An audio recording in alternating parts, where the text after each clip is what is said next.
My mother always placed heavy expectations on me because she wanted me to be successful. I was the so-called child prodigy that everyone talked about, and that status was beaten into me with 600 slaps. I was punished physically whenever I dared to skip a single piano lesson or sneak out to play. During those dark years, Ava was the only light in my life. My mother heartlessly tore us apart for the sake of my supposedly bright future, as if she were using a club to drive away two young lovers. I eventually got into the Juilliard School in New York and even took first place in the national competition.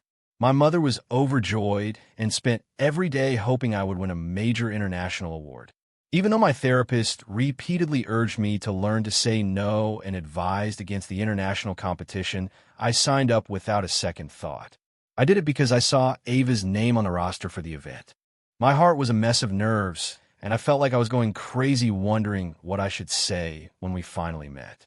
Before I could even clear my head, Ava appeared with her boyfriend Ethan by her side.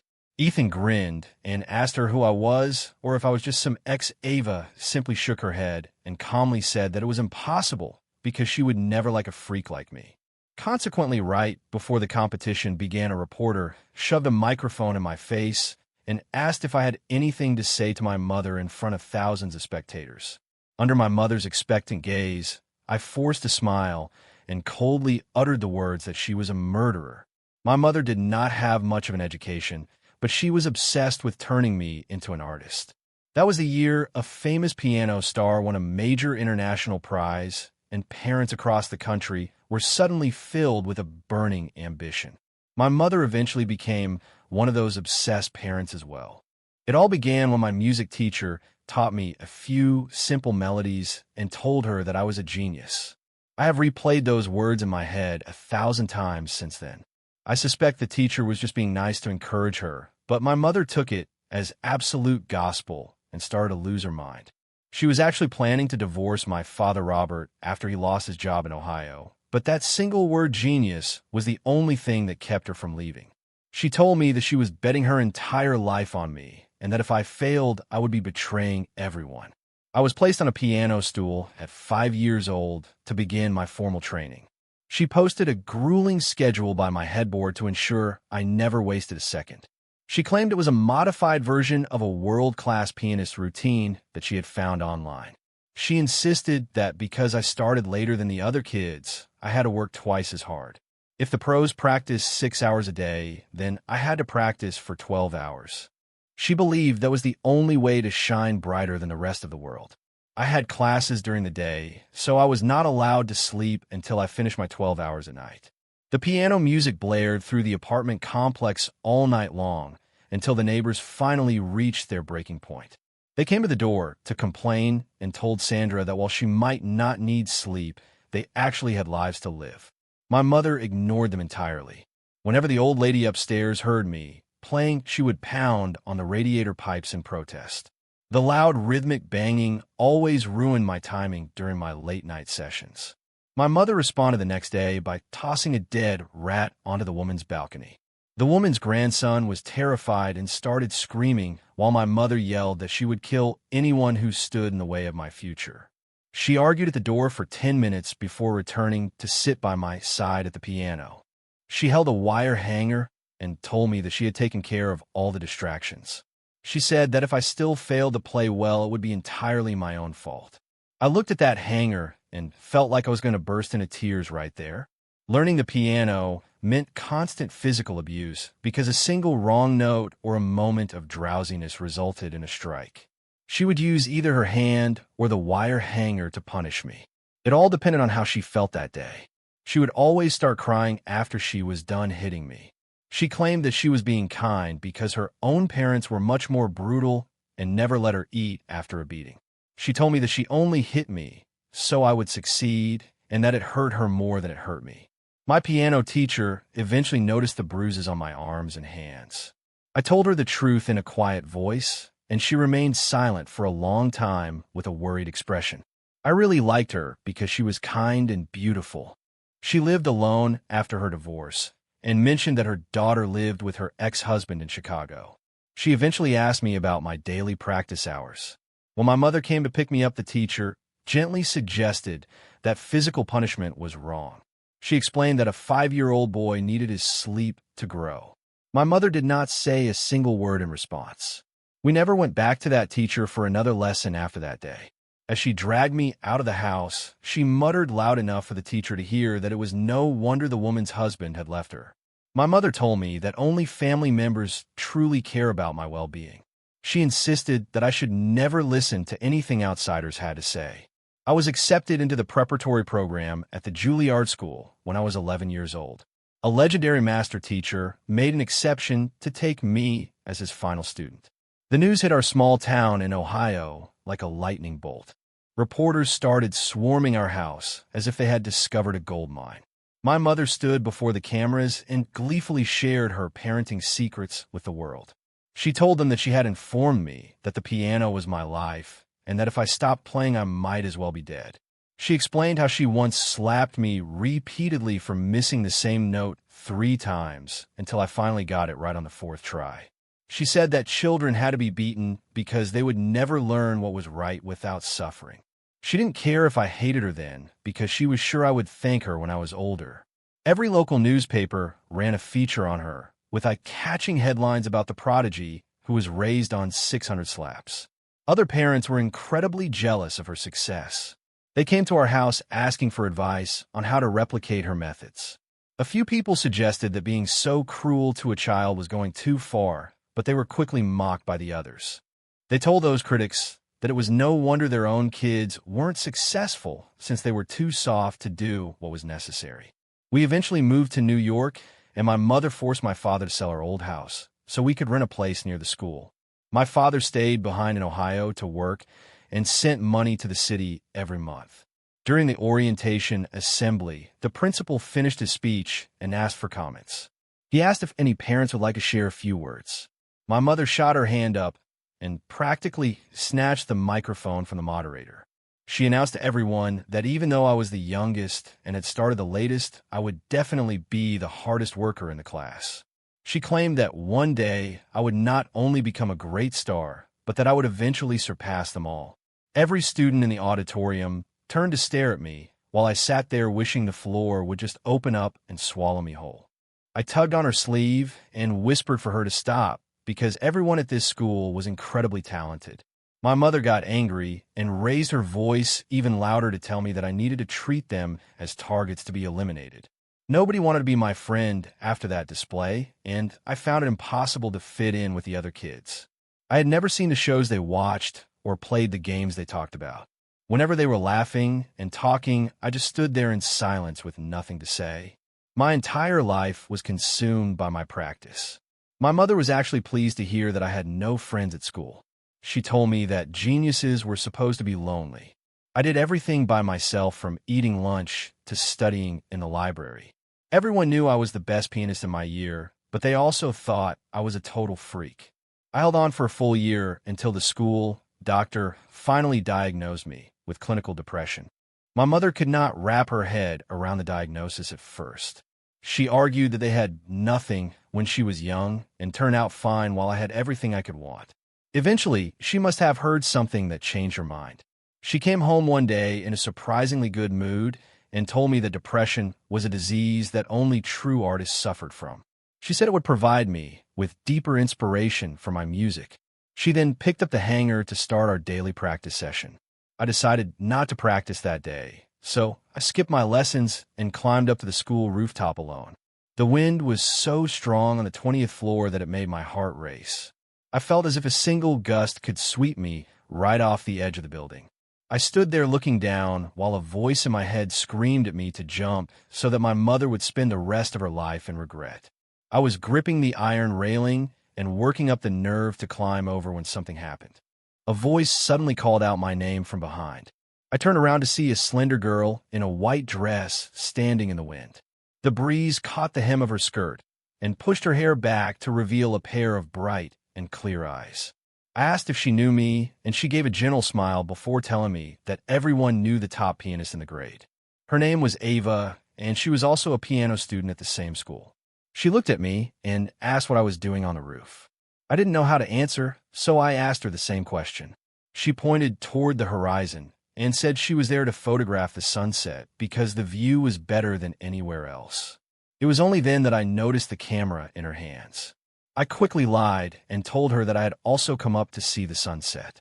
We spent the evening sitting side by side and watching the golden sun dip into the clouds. Ava looked impossibly beautiful in the fading light. We talked for a long time, and she confessed that she never imagined someone like me would ever care about watching a sunset. She said she thought I was only interested in music. I looked down and explained that my mother believed nothing else in the world mattered besides practice. Ava looked at me with wide eyes and insisted that there were many other important things in life. I asked her for an example of what she meant. She rested her chin in her hand and listed off things like eating a good dinner or taking a hot bath. She mentioned watching movies with people you like and going ice skating or just watching the sun come up. It was the first time anyone had ever spoken to me about normal things like that. I got home late that night and received the most brutal beating of my entire life. My mother screamed like a lunatic while she whipped me with the hanger for wasting 2 hours outside. She ranted about how other children were studying or practicing their instruments. She claimed I was falling behind everyone else. She had no idea that I hadn't been playing, but had actually been preparing to end my life. My father, Robert, happened to be visiting that day and tried to intervene to talk some sense into her. My mother just screamed that he was a lifelong failure who wanted to ruin me too. My father went silent immediately and just sat in the corner drinking and sighing while she continued her rampage. He let her do whatever she wanted to me because she was the one in charge of my upbringing. She had been in the papers after all, and everyone believed that I only existed because of her brutal methods. The night ended with me being denied dinner and forced to practice for an extra 4 hours. I slumped onto the piano bench while my mother stood over me and told me that if I wanted to die so badly, I should just go ahead and do it. She said that as long as I was breathing, I had to keep playing for her. I went to open the lid of the piano, but I stopped for a second to look at her. She yelled at me to stop staring, and I finally told her that I knew she had been reading my diary. I was shaking with anger as I said it. I had written about wanting to kill myself nearly every single day in those pages. She pointed her hanger at me and asked if that was any way to talk to my mother. She claimed she was just being a responsible parent and told me to shut up and get back to work. She had seen my cries for help, but she didn't believe them for a second. I heard her telling my father that I was just being melodramatic and trying to threaten her with my words. She said that if I actually had the guts to do it, I should just swallow some poison and she would do it right along with me.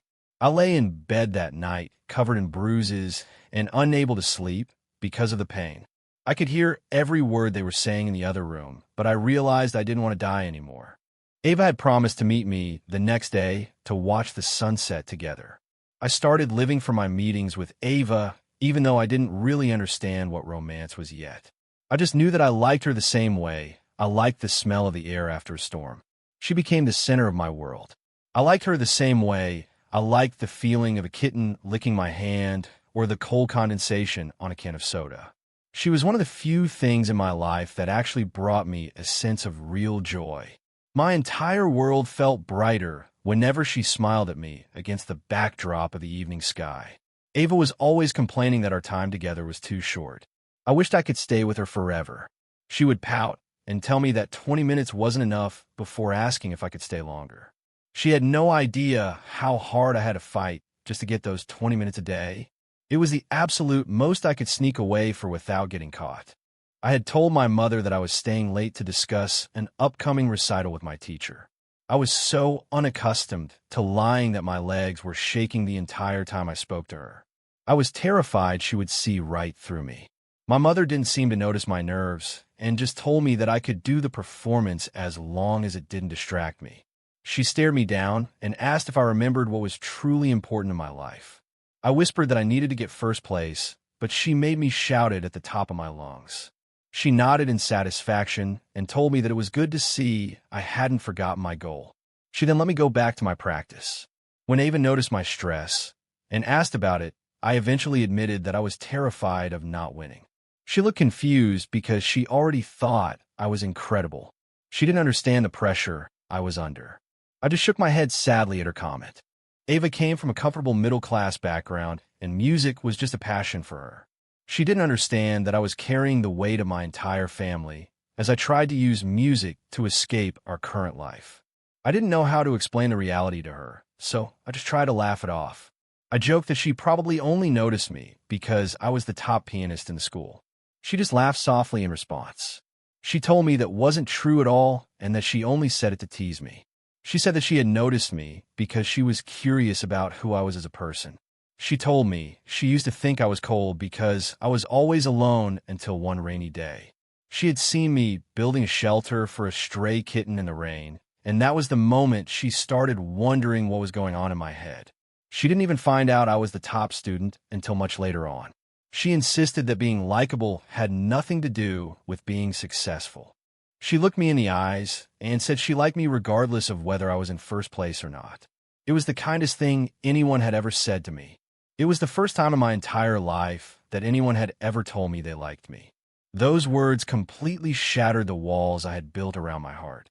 I stood there in shock and couldn't even manage to respond. Ava eventually started to blush and asked if she had said something wrong. I told her no and pulled her into a hug while confessing that I liked her too. It was the happiest moment I had ever known. I truly thought my life was finally changing for the better in that moment. I now realize that was the last happy moment I would ever have. My teacher walked into my second period class the very next day. She interrupted the lesson and told me that I needed to go to the principal's office immediately.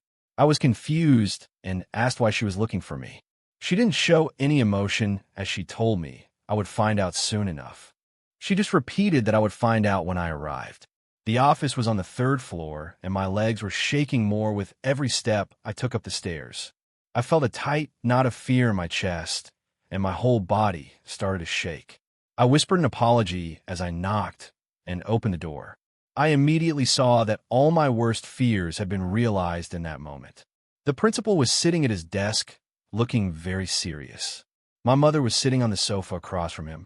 The reason for my downfall was incredibly simple in the end. I had used a school recital as an excuse because that was the only thing my mother would ever approve of. I had forgotten how pathologically obsessed she was with her reputation. While I was with Ava on the rooftop, my mother had called my teacher to ask questions. She wanted to know if I was going to be the final act of the recital. She asked for front row tickets so she could invite all our relatives to see me perform. She even suggested that the school should let her give a speech as a model parent. I knew she just wanted to show off in front of the family. She wanted to be the parent that everyone else envied, so she could become a legend back in her hometown. She planned to have the relatives spread stories about her successful parenting style. It was all a game to her. She knew the stories would grow more exaggerated with every retelling until she became a local celebrity. I just never expected that she would go behind my back to call the school. It was a mistake I would regret forever. When the teacher told her there was no recital, my mother absolutely lost her mind. It was the first time in my life that I had ever dared to lie to her. She couldn't believe her perfect son would betray her like that. She drove to the school in a fury to find me. She searched the entire campus until she finally caught us together. I still don't know what kind of dark thoughts were going through her head in that moment. She didn't even confront us when she first saw us. Instead, she just stood back and used her phone to take a picture of us together. She watched us in silence while she planned her next move. Looking back, I realize it was actually a very beautiful photograph of two kids in love under a golden sky. At the time, however, I was trapped in the principal's office with no escape. The beauty of the moment was gone forever. I watched my mother place her phone on the desk and display the photo. I felt the blood rush to my face while the rest of my body went cold with fear. I knew that my world was about to come crashing down. My mother addressed the principal in a very steady and confident voice. She had been interviewed so many times that she had learned how to act like a sophisticated professional. You would never have guessed she was a simple woman from a small town. She looked like a calm and proud mother who was devoted to her brilliant son. She told the principal that I was a gifted child who had already been featured in the news. She spoke with such authority that it was hard to disagree. She claimed she had trusted the school because of its reputation, but felt betrayed by their lack of supervision. She said she had witnessed a girl seducing me and taking advantage of my innocence. She argued that I was a simple boy who knew nothing of the world besides music. She claimed I had been used without even realizing it. She started to lose her composure, and her sophisticated act began to fall apart as she spoke. She was screaming and spitting as she allowed her true vulgar nature to show.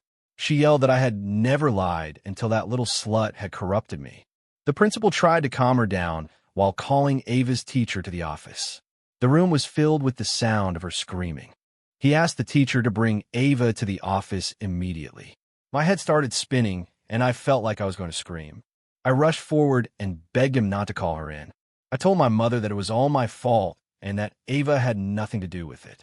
I promised to never lie again and to practice as much as she wanted if she just let it go. My begging only made her angrier and more determined to cause a scene. When Ava finally walked into the room, my mother lunged at her and slapped her across the face with all her strength. She screamed at her for being a shameless girl who didn't know her place. It was a brutal and sudden attack. She accused Ava of being a shameless girl who seduced innocent boys and insulted her family upbringing. Ava fell to the floor and clutched her face in pain while the teachers tried to restrain my mother. I was frozen in horror for a moment. I rushed to Ava's side to help her up while the entire office descended into total chaos. The door had been left open, and it was the end of the period, so the hallway was full of people. Everyone was watching the scene unfold. A crowd of students and teachers gathered at the door to watch the entire spectacle.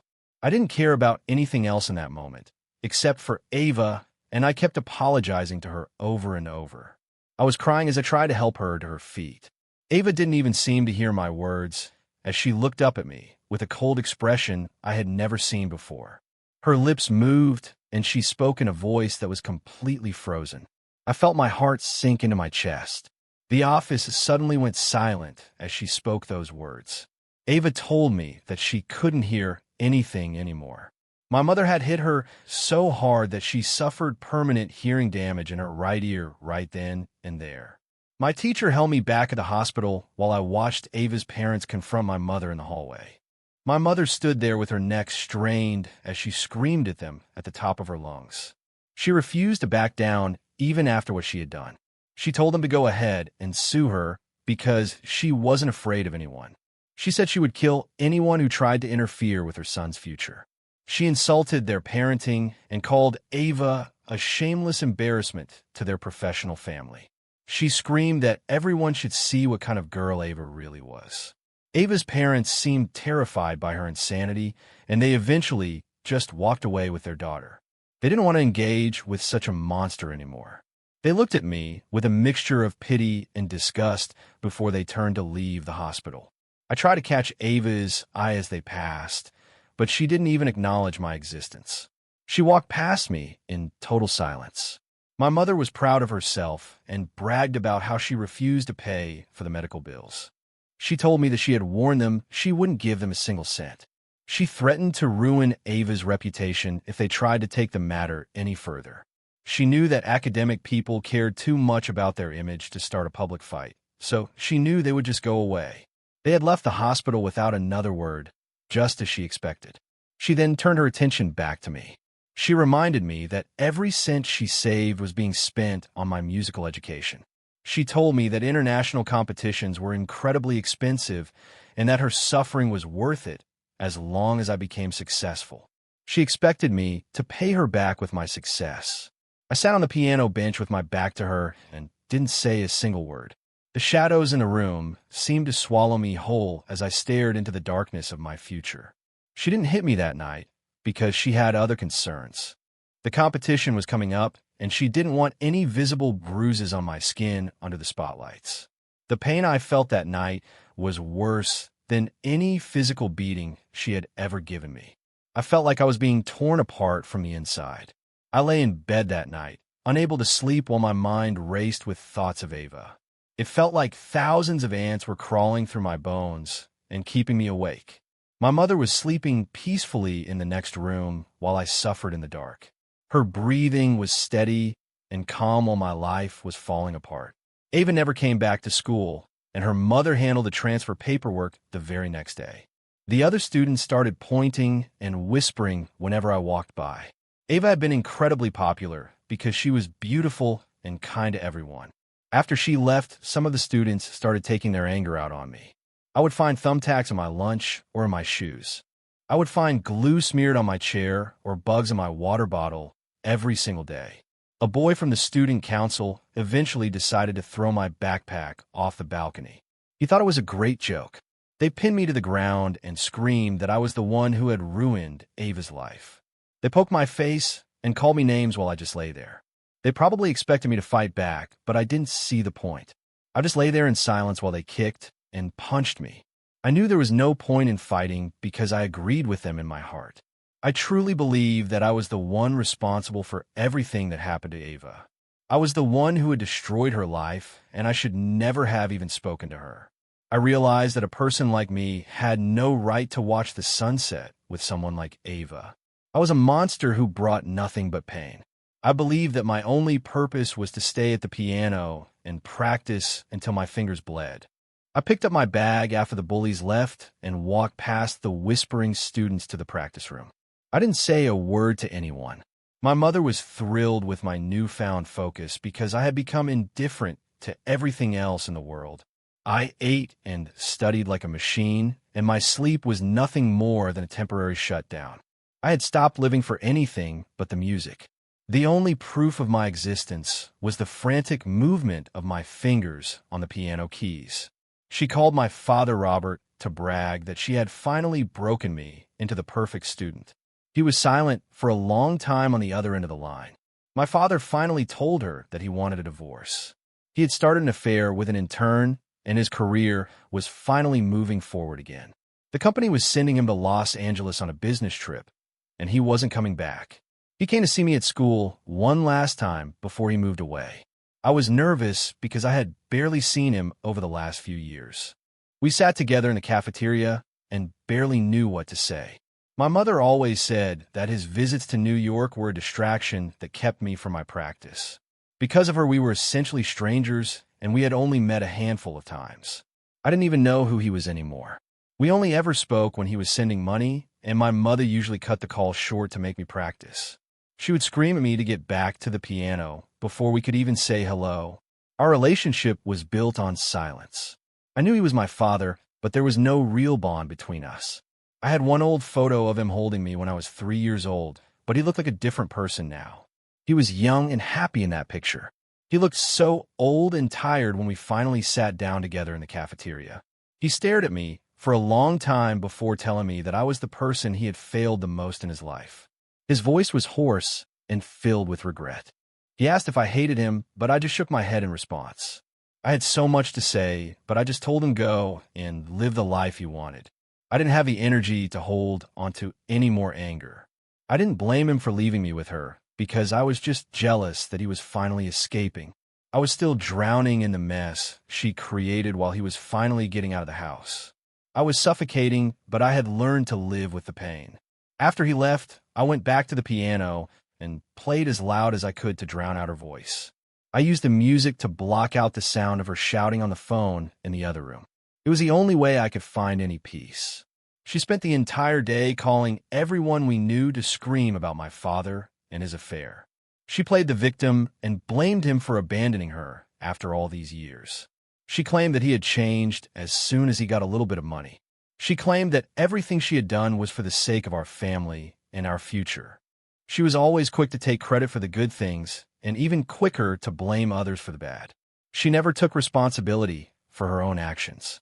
She told me that my father was the one who abandoned me and warned me never to forgive him if he tried to come back. I wanted to scream at her and ask her about her own behavior. I wanted her to see the truth for once. I wanted to remind her of how she treated him when he first lost his job years ago. She was the one who wanted to leave us both back then so she could find a richer husband. My father was the one who actually supported us while she just took the credit. She was hailed as a star parent while he was the one doing all the work in the background. I knew that she was the one who had destroyed our family and not him. I wanted to tell her that it was all her fault. I didn't say a word and just nodded my head while telling her I needed to practice. I closed the door on her and realized that arguing was a complete waste of time. I had finally given up on her. I realized that she was never going to admit she was wrong, so I decided to keep my mouth shut. I needed to save what little strength I had left just to survive. I stopped trying to make her see the truth. She was only happy because I was still bringing in money from the awards I won. Even after the divorce, she was satisfied as long as the checks kept coming in every month. A producer for a reality show eventually contacted me about an appearance. My mother's first question was whether she could come with me to the filming. She was annoyed when they said no, but I went anyway and ended up with a lot of fans. I was finally becoming famous on my own. My fans call me the piano freak and shared my clips all over TikTok. My reputation at school improved as well, and I started getting love letters and candy in my locker. People actually wanted to be around me for once. There was a freshman girl I liked a little bit, mainly because her smile reminded me of Ava. I finally worked up the courage to ask her what she liked about me. She looked completely shocked and asked why I would even wonder about that since everyone loved how talented I was. I didn't say anything because I could only hear Ava's voice in my head telling me that being liked had nothing to do with being successful. I felt a sudden and intense longing for her in that moment. It had been a long time since I last saw her face. I retreated to the practice room and played until the rest of the world just faded away into nothing. My mother eventually found out about the girl who had a crush on me at school. I braced myself for another one of her violent outbursts, but her reaction actually caught me off guard. She kept asking me for the girl's name so she could look up her family history on the internet. She finally started laughing when she realized the girl's father was a prominent board member at the school. She poked me in the forehead and called me a blockhead before explaining that the man was a billionaire on the Forbes list. She told me that marrying into that family would save me from a lifetime of hard work. She urged me to take the opportunity and not let a girl like that slip through my fingers. I watched her mouth move as she spoke, but the only thing I could think was how pathetic she had become. I used to believe that she actually wanted what was best for me despite her vanity and ambition. I realized in that moment that I was completely wrong about her motives. My mind went back to a night when I was 5 years old and hiding under my covers while she screamed at my father Robert in the other room. She told him to take me and get out because he was a loser who couldn't even provide a decent life for her. She ranted about how his meager salary wasn't enough to support a family and demanded a divorce immediately. She told him to take me with him because she didn't want to be weighed down by a useless husband or a child. She had never changed from the very beginning of my life. She didn't care about me as a person and only kept me around because I was a burden to her then. She only started holding on to me once I became a valuable bargaining chip for her own social climbing. Everything she ever said or did was entirely for her own benefit. When she saw that I wasn't interested in the wealthy girl, she decided to take matters into her own hands. She dressed up and went to find the board member to invite his entire family to our house for dinner. She was politely rejected, just as I had expected. She came home in a rage and called them snobs who only cared about money and status. She eventually dropped it, but told me that I needed to win the international competition just to save her some dignity. She insisted that everyone who looked down on us would be forced to respect her once I won the big award. The competition she was talking about was one of the most prestigious events in the world. Everyone in the music community believed I was the frontrunner for the title. My mother was thrilled because everything seemed to be going according to her plan. I asked her if she had ever considered what I wanted for my own life. She just rolled her eyes and asked me what kind of plans a boy like me could possibly have. I fell silent because she was actually right about me. I had never made a single plan for my own future. I asked myself what I would do if I were actually free to choose, but my mind was a total blank. I couldn't think of a single thing that I wanted to do with my time.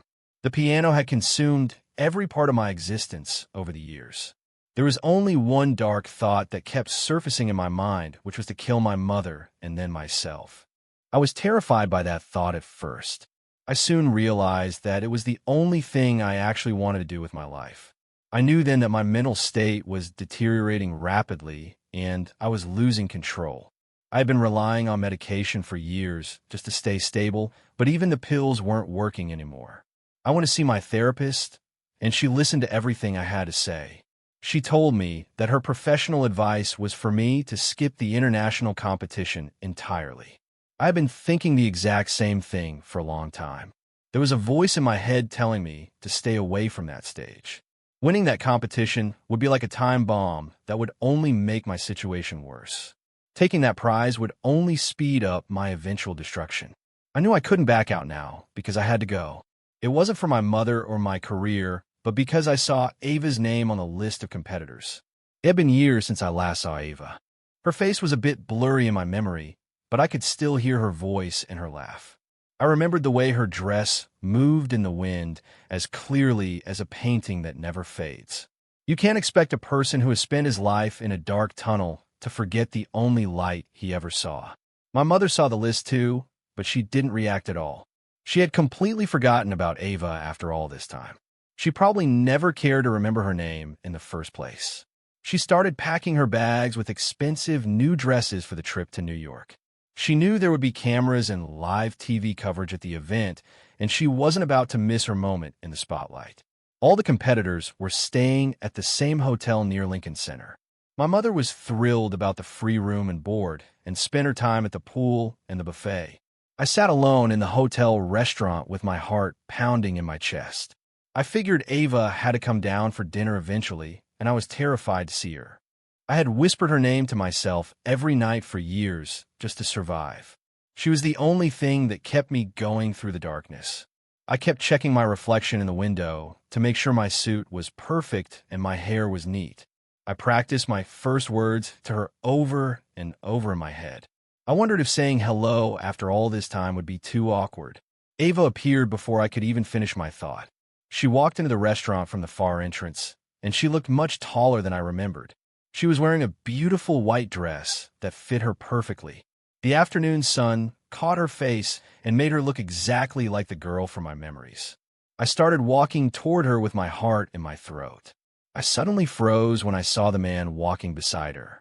Ava was holding onto the arm of a handsome man who looked very sophisticated. It was obvious that he was her boyfriend. She noticed me for a brief second and stopped walking. Her boyfriend noticed her hesitation and stopped as well to look at me. They both stared at me for a few seconds before Ava looked away as if I were invisible. She didn't acknowledge me at all. She just tugged on a sleeve, and they continued walking past me. I stood there in the bright sunlight, but I felt colder than I ever had in my entire life. I couldn't believe she had just ignored me like that. I stood there in a daze before I found myself following them like a ghost. I didn't want anything from her except a moment of her time. She was the only reason I had even come to this competition. I wasn't expecting her to still love me after everything that happened. I just wanted to talk to her and ask her how she was doing. I wanted to apologize, and most importantly, I wanted to thank her for everything. I wanted to tell her that she had been the only light in my life for a long time. She had no idea how much she meant to me, or that she was the reason I was still alive. She was the only thing that got me through the dark years. I never got the chance to say any of those things because I overheard her talking to her boyfriend. He asked her in English if that was James, the famous piano prodigy everyone was talking about. He wanted to know if she knew me. Ava stayed silent for a moment with her lips pressed together. Her boyfriend laughed and said he remembered she had gone to school with me and asked if she used to have a crush on me. Ava finally said no. He continued to tease her and said it was normal to like someone as talented as me. Ava bit her lip and said she never liked me because I was a monster. She told him that I had grown up in a twisted and broken family. The man stopped laughing and sighed with a sense of pity and superiority in his voice. He said he understood that people from broken homes never learned how to love or be loved. He spoke as if I were a lost cause. Ava agreed and said that being around someone like me for too long was unbearable. I stood there and listened to their judgment of my character while my brain just went completely blank. I felt like my soul had been crushed. I remembered something Ava had said to me years ago when we were watching the sunset together. She told me that boys always grew up to be like their mothers while girls grew up to be like their fathers. The memory felt like a cold weight in my chest. I couldn't remember what I'd said back then, but I felt like I was falling into a frozen pit. I finally understood the truth of what she meant. I was becoming exactly like the woman I hated. I didn't blame her for what she said, because she was just judging me based on my mother's actions. She was completely right about me and my broken life. She saw the monster that I was becoming. Nobody could ever love me or stand to be around me for long. I was just an empty shell of a piano prodigy named James. I realized that my veins were filled with the same black and disgusting poison that lived inside Sandra. They turned around and saw me standing there just a few feet away from them. Ava looked shocked, and her mouth opened as if she wanted to say something to me. I just turned and walked away because nothing mattered to me anymore. I went back to the hotel room and found Sandra sleeping soundly with a smile on her face. She was probably dreaming about the glory she would receive the next day. I stared at her and realized how much I truly looked like her. We had the same eyes and the same features, and even our voices sounded alike. I could hear her tone in my own words and see her darkness in my own thoughts. I was a mirror image of the woman I despised.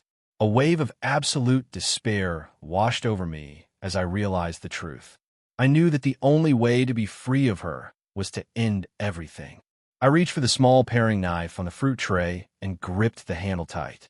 I walked towards Sandra while she was sleeping, but I stopped before I could do anything. The knife slipped from my hand and clattered onto the floor. My plan for murder was cut short by a sudden realization. I collapsed onto the floor and started shaking while I held my head in my hands. I realized that killing her now wouldn't be a real revenge at all.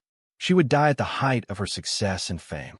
She had everything she ever wanted, including money and fame and status. Everyone in the world thought she was a saint and a brilliant mother. I wasn't going to let her have such a perfect ending to her story. I refused to give her a peaceful death after everything she had done to me. I picked up the knife and put it back on the tray before sitting down at the piano. I started to play and felt a new sense of purpose. Sandra stirred in her sleep as the music filled the room, but she didn't wake up. I smiled as my fingers moved across the keys with more power than ever before. I decided to let the music build until the final glorious explosion. The next few days were quiet as I kept to myself. One afternoon, a man came and sat down across from me in the hotel cafe. It was Ava's boyfriend, Ethan, who I considered to be my frenemy. Ethan apologized to me for the things I had overheard them saying the other day. He said he was truly sorry if his words had hurt my feelings. I almost laughed out loud at the absurdity of the situation. I was surprised by how direct he was being, because most people would have just ignored me. Ethan actually wanted to make things right between us. I asked him if he was actually sincere about his apology.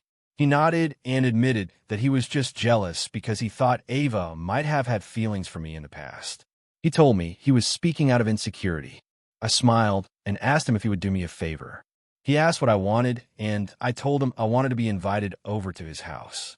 The days went by quickly until it was finally the night before the competition. My mother and I had a rare dinner together that evening.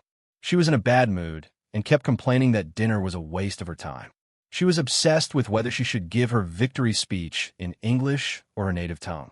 I watched her work on her notes for a while before I finally spoke to her. I asked her if she thought she owed me an apology for everything she had done. She looked up at me with a furious expression, and I knew she was about to explode. I asked her again if she thought my childhood deserved an apology. She slammed her hand down on the table and made the silverware rattle. She screamed at me that she had sacrificed her entire life for me and that I was ungrateful. She couldn't believe I would even ask for an apology after everything she gave me. I went back to my room and opened the drawer where I had hidden the gun. I had stolen it from the study at Ethan's house earlier that afternoon. I didn't care about the consequences because I knew that everything would be over tomorrow. I was scheduled to perform at 9 o'clock the next morning. My mother was up at dawn and getting dressed in her finest clothes for the occasion. She came to my door at 10 to 7 to wake me up, but I was already gone. I walked into a small convenience store near the venue at 8 o'clock. There was a young man working the counter, and I told him what Ava had said about being liked for who you are. He nodded and said his own parents had told him the same thing. I took a deep breath and pulled the gun out from under my coat. I told the clerk to turn around and put his hands over his head. I then fired a shot into one of the shelves of snacks. Glass shattered and rained down as the clerk stood there in total shock. I grabbed a pack of gum and started chewing a piece before tossing the rest of the pack to him. I told him to call the police at exactly 8:40. I walked into the concert hall at 5 minutes to 9 and went straight to the backstage area. My mother was waiting for me in her expensive custom dress, and she was livid. She demanded to know where I had been, but I just walked right past her. The announcer called my name at exactly 9 o'clock, and I walked out onto the stage. I sat at the piano and began to play, but I could see the judges looking at each other in confusion. I wasn't playing the piece they expected to hear at all. I chose to play La Campanella, which is known as one of the most difficult pieces ever written for the piano. It wasn't on my approved list for the competition, and I knew my mother would be furious. I was basically tearing her entire life's work to shreds in front of everyone, but I didn't care. The audience was silent for a moment after I finished before they erupted into a standing ovation. The judges gave me incredible scores despite my change of plans. My mother ran onto the stage and grabbed my hand while screaming to everyone that her son had won. A reporter came up to me and asked if I had any word for my mother on this glorious day. She was looking at me with so much pride as I leaned into the microphone. I just smiled at her and told the world that she was a murderer. Her face went pale as the police burst through the doors and came straight for me. My timing had been perfect, and the room descended into total chaos. The reporters were having a field day as they snapped photos of my arrest. The crowd swarmed my mother and demanded to know why her son was being arrested for a crime. They kept asking her about my accusation that she was a killer. She just stood there with her mouth hanging open and couldn't say a single word. The world is a cruel place because of the bonds of family that tie us together. She used my existence to justify her own life, but I realized that the only way to destroy her was to destroy myself. It was the only weapon I had left. She had spent years dumping all of her bitterness and failure onto me. The truth about our lives started coming out in the news after my arrest. The school doctor even came forward to testify that I had been suffering from depression since I was a little boy. Reporters came to interview me while I was sitting in the detention center awaiting trial. They wanted to know if I meant she had literally killed someone or if she had just killed my spirit. I just watched the sunset from my cell window and realized I was only 17 years old. I eventually moved back to Ohio the following autumn after my legal troubles were over. I went to visit my father one last time before I left New York. I saw him playing in the yard with his new son and realized he had started a completely different life. Ava tried to reach out to me through Ethan, but I wasn't ready to talk. Ethan went on the news and said he didn't blame me for taking his father's gun because he just felt sorry for me. Ava was shown crying and saying she wished she had tried harder to help me when we were younger. I went to visit my mother and found her confined to a wheelchair in a nursing home. She started screaming at me the moment she saw me walk through the door.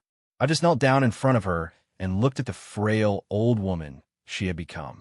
I told her calmly that she had wasted 20 years of her life on me and that it was all for nothing. I told her that she was a complete failure as a mother and as a human being. I said her biggest mistake was ever bringing me into this world. 3 days after I left, she went up to the roof of the nursing home. She finally did the very thing that I had wanted to do all those years ago. She was gone, and I was finally alone. I felt completely broken as I stood on a rooftop myself, ready to join her.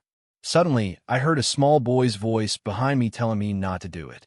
I turned around and saw a 5-year-old version of myself reaching out his hand. I realized in that moment that the little boy was actually me, and he was the one who was saving my life. I looked up at the beautiful red sky and accepted that Ava was gone for good. The sunset still belonged to me, and I decided to step back from the edge and keep living.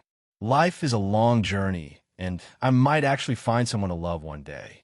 I decided to start over and see what else the world had to offer me besides the piano.